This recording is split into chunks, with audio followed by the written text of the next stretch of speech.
Right, good morning students. We are going to continue with acids, bases and salts. And now since we have studied pH in detail, what are the factors that basically are responsible for pH value of an acid or a base, okay, and or a salt, and how is pH connected to our everyday life? That is something that we are going to study right now, okay. So what is the importance of pH in our everyday lives? We will see a lot of influences of pH in our everyday life. The first thing that happens is our digestive system. We know that HCl, hydrochloric acid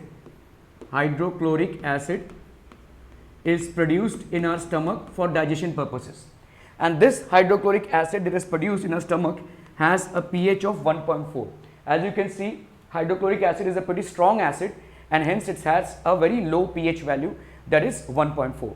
okay. So hydrochloric acid is one of the acids which are produced in our stomach, and we know that it has a pH of 1.4. Now how do we use this hydrochloric acid? Of course it is used in digestion. Now what happens is, when at times we are overeating or something like that, okay, so excess of HCl is produced. Now our stomach is designed in such a way that there are soft tissues and they can accommodate HCl to an extent, okay. To an extent, the soft tissues, see, we know that acid corrodes everything.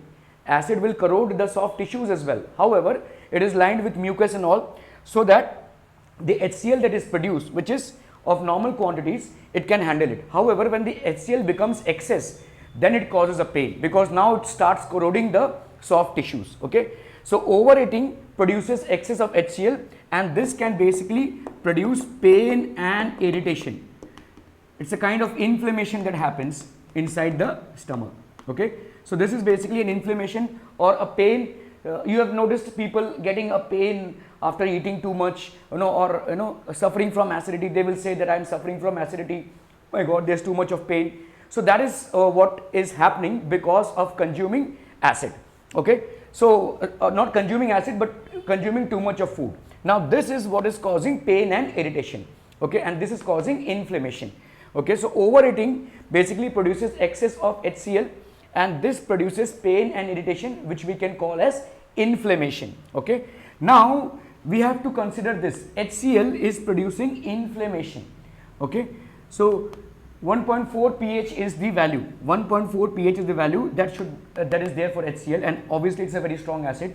Now how do we neutralize this effect? It's very important that we neutralize this effect, otherwise the person will constantly suffer from pain. And hence, in order to neutralize it, we use an antacid, and these antacids are basically mild bases, okay. Mild bases, why? Because if we use a strong base, then again we will have pain from that as well. See, bases also have a corrosive effect. Both acids and bases have a corrosive effect. Stronger is the base, stronger will be the corrosive effect. Now antacid is basically a medicine which neutralizes an acid. This is basically a medicine which neutralizes the acid, medicine neutralizing the acid, okay. So the common antacids that we use is milk of magnesia, and that's basically nothing but magnesium hydroxide, that is magnesium hydroxide. And the other home remedy that we have is baking soda, and that's nothing but sodium hydrogen carbonate, that's nothing but sodium hydrogen carbonate, okay. So these are basically, they reduce the pH in our system, okay. Now pH changes as cause of tooth decay, pH changes as cause of tooth decay. Now we know that when we see, we have heard our elders saying, don't eat too much of sugary food, or don't eat too much of chocolate, it will spoil your teeth. And that's correct, okay. That's not a myth, that's actually correct, okay. Don't eat too much of sugary food or chocolates or junk food. So what happens is, when we eat, see, whenever we have understood that saliva before meals is somewhere around having a pH of around 7.4, which is alkaline, okay. However, saliva after meals reduces to somewhere around 5.8, okay. Why? Because saliva breaks down the sugar, and by breaking down the sugar, it forms acids. Saliva in our mouth basically breaks, it helps in digestion. Digestion starts in the mouth itself, okay, breaks down the sugar. For example, in milk we have lactic acid and forms acids, okay, and forms acids. So it breaks down the sugar and forms acid. For example, through milk, if we consume milk, we get lactic acid and different types of sugars we get, okay. So all types of foods will undergo breakdown, and the more the food is sugary, the more will be the acid content that will be produced. So the more the food is sugary, chocolates and sugar itself and any sweets, okay, so they form acids, they will form acids in the mouth. By the breakdown, the saliva will break them down and they will form acids in the mouth, okay. These are basically mild. So saliva before meals is approximately 7.4. However, if you look at the saliva after meals, it has a pH of 5.8. It has a pH of 7.4 before meals, which we have studied in the earlier slides. However, after consuming meals, it goes down to somewhere 5.8. And if we consume sugary food, then it goes down to as low as 5.5. So it is becoming acidic. Now, acids are more corrosive than bases, okay. So what happens is we have in tooth a part called enamel, okay. Now what is this enamel? If you look into the tooth has a covering above it. This is the tooth basically, and this is enamel. Enamel is the hardest substance in our body. It is one of the hardest substance in our body. However, due to constant exposure to the acidity produced by consuming sugary food, this hardest substance itself gets subjected to corrosion. So acids attack this enamel as well, and that causes tooth decay. So by and large, slowly the tooth decay starts. So what do we do? Shall we stop eating sugary foods? Yes, you should actually control eating chocolates and sugary foods, okay. And still if you do, okay, then you need to wash your mouth or you rinse it with water as much as possible, okay. Wash your mouth or rinse your mouth with water as much as possible, or use toothpaste, okay. Now toothpaste, if you have noticed when we were discussing, some toothpastes have a pH of 8.8. Toothpaste is a little alkaline in nature, and that will neutralize the acidity. So the reason why we are told to brush our teeth after meals or before breakfast is because there is a lot of acidity which has developed. When in the night you are asleep, the acidity will develop and that will cause tooth decay. So in the morning you are supposed to brush your teeth, because the alkaline nature of the toothpaste will actually neutralize the acid content in our mouth, okay. The acid content needs to be reduced. Why? Because the acid is supposedly going to attack the enamel and cause tooth decay. So we need to be careful about these things. Now there are plants and animals which are sensitive to pH changes. How are plants? See, plants grow in soil, okay, and the best form of soil is neutral soil.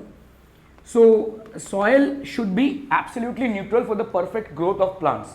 However, soils become acid. There is some amount of acidity that might develop in soils, or soils might become alkaline as well. They might become alkaline as well, because how will acidity develop in soil? See, when rains happen, obviously we have carbon dioxide in the atmosphere, and with water combining it with, we form carbonic acid. So that when falls on the ground will increase the acidity of the soil. Alkaline how? Because in soil we have minerals like calcium and magnesium, so they might cause alkalinity in the soil. So what we need to do is, before applying fertilizers, see, fertilizers are basically applied to enhance the productivity of the soil or crop cultivation, okay. Now before applying fertilizers, we need to test the soil.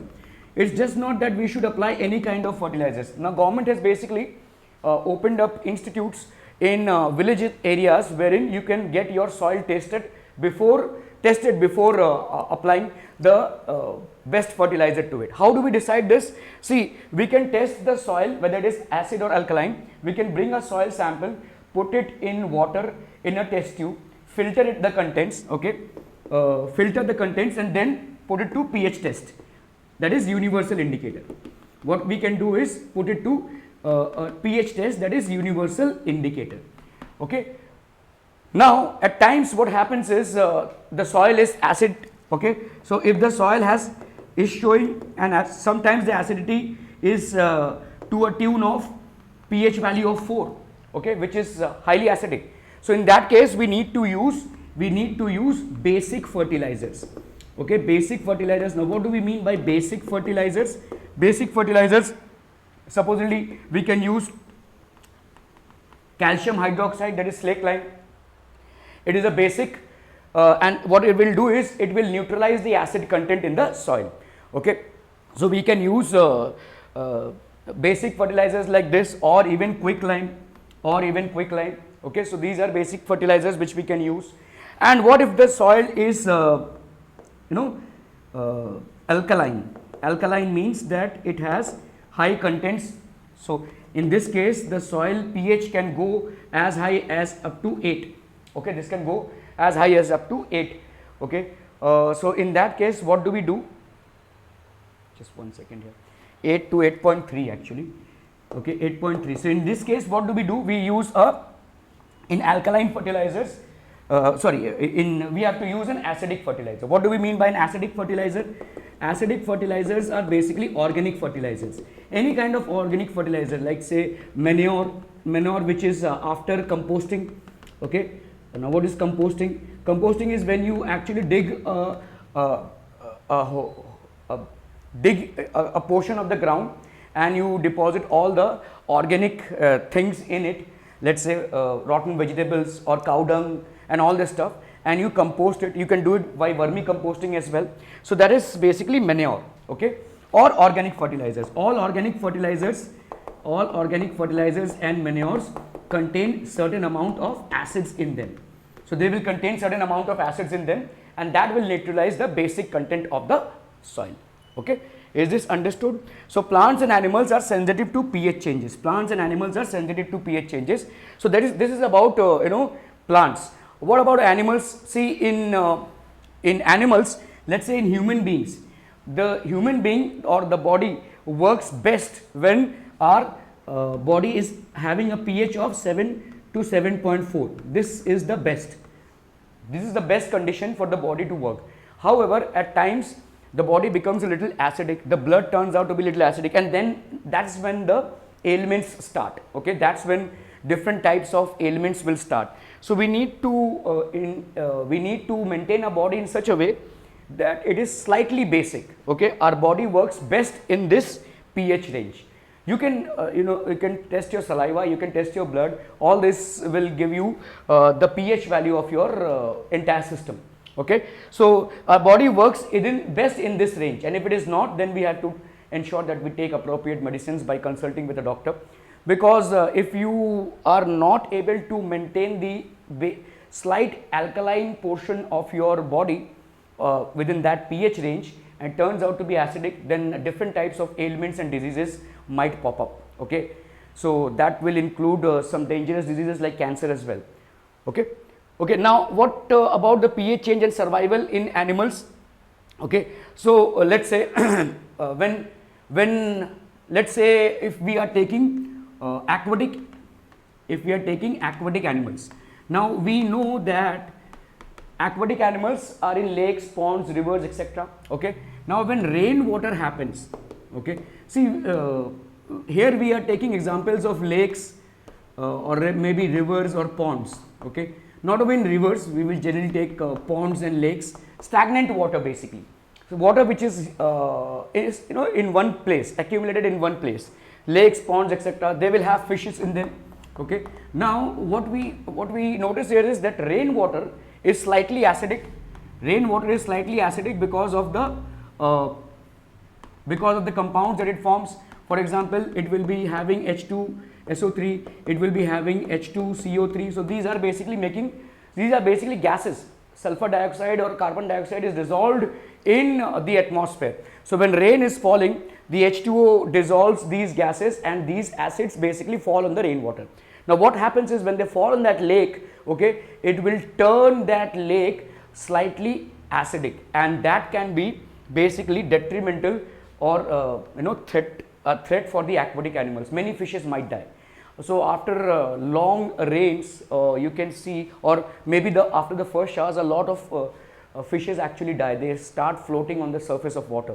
Okay, and that is because the lake has become, or the pond has become acidic. Okay, so in this case, during rainy seasons, people who are into pisciculture, pisciculture, I'm sorry, people who are harvesting fishes and into this pisciculture business, they actually they will spray calcium hydroxide or maybe calcium oxide in the pond or the lake. Okay, so what will happen by spraying this? These are basic and they will happen to neutralize the acidic content after rains. Okay, so that's one thing that people who are into raising fishes for their livelihood need to take care of. Okay, now self-defense of animals, you must have been bitten by ants, you must have been bitten by somewhere or the other by a bee. We know that a bee sting is very painful, a wasp sting is very painful. Okay, so what are these basically? Why are these things basically painful? Okay, so the reason why these are painful is because they are done with a purpose to defense, self-defense. Okay, self-defense is when a honeybee stings, it injects an acidic. So let's say a honeybee. Okay, when a honeybee basically stings us, it releases some amount of acid in our body, and that's what is causing the inflammation. Okay, so when a honeybee stings, what do? If we have the normal, baking soda in our houses, we can neutralize this. We can just rub the baking soda out there at that portion. Okay, the honeybee sting is a little acidic, and we can rub the baking soda in that portion to neutralize the inflammation or the burning sensation that is caused, and that is caused by the acid. They do it in self-defense. Sometimes wasps also bit us. Those yellow colored, they also sting, and they release base. It is alkaline basically, and as we know, both acid and alkaline are producing burning sensations, and they have a corrosive effect. So alkaline also produces a burning sensation. So in order to neutralize this, we can maybe the home remedy is to just rub a little bit of vinegar, because vinegar is acidic, so it will neutralize this. Okay, so when you are bitten by these things, you can have these things. We have ants. Those red ants especially, okay, they also sting at times.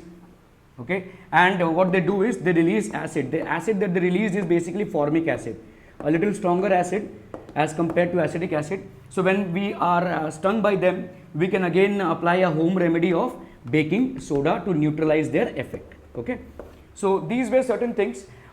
Some atmospheres, let's say planets like Venus has a acidic atmosphere. So human beings cannot, or rather living things cannot survive in that atmosphere. So these are certain things which are very much applicable in our day-to-day life. Okay, there are some plants called nettle leaves. Okay, these are nettle leaves. Nettle leaves, what are they basically? Nettle leaves are basically these are plants like they have thorns, and in case you prick on them, you get pricked by them, it will produce a burning sensation, because this is acidic. This is acidic. Okay, this is a little acidic, and it will produce a burning sensation. Again, it has methanoic acid. Okay, and the remedy for this is to either neutralize it by baking soda, or there is another plant called dock plant. And fortunately what happens is, see, these are wild plants. They basically grow in wild areas where there is no crop cultivation and all, where there is no human cultivation done, no human cropping done. So nettle leaves are basically acidic because they have methanoic acid, or methanoic acid. Formic and methanoic acid are the same.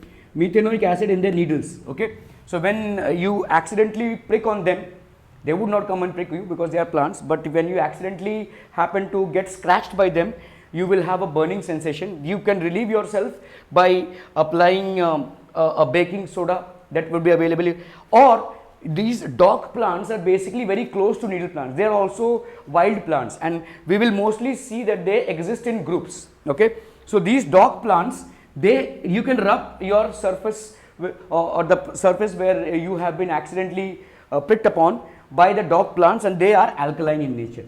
The dog plants are alkaline in nature and they will happen to neutralize. So it's nature's adjustment and nature's system to ensure that the inflammation or the pain can be relieved immediately. So by the time you reach your home from a jungle, it might take some time. You can just pick up a dog plant which is very much close. They generally grow together itself. Okay, so you can rub their leaves on them, on that affected part, and that's going to relieve you of the pain.